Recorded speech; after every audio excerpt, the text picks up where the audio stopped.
तिमीहरू दुई मध्ये लडाइँमा को सक्दो होला? अरे यार नानो छोटो छोटो डल्ले हानिहाल्छु नि मा यसको त मैले एक कानन ढल्छु। ए सम्राटलाई हेर त तिमीलाई हान्नु हो भने तँ सक्दैन लाएलाई ए बन्टे हिताम पनि हेर्न लामो यो हेर्न यति नानो यसलाई त एक सट हानेर दलाइहाल्नु पनि म। ए ला गोबीला हेर त तिमीलाई ग्यान्टु भनेर हेर्दला खाला तिमीले के सक्दैन लाएलाई तँ? अरे यसको फुर्ती उप्री हान्यो भने यसको मैले टाउको साउको फोडिदिन्छु मैले यसलाई। ओ मा सम्राट हेर त तिमीलाई त मा हान्ने भनेर धम्की दिला नाक सुतेदा हेर्नु।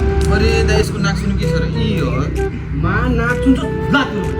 ए मा तिमीहरू त दुईटाले नाक छुयो मा कोही जिस्काएर हेर्न जिस्काएर त नाम त म सकिहाल्छु नि। मास 40 जिते मासले चम्पा लड्नुहोस् हान्न त हान्न त ए हान्न यो चम्पा कस्तो सोच्नु लड्न आउने यो लडा किन लड्छ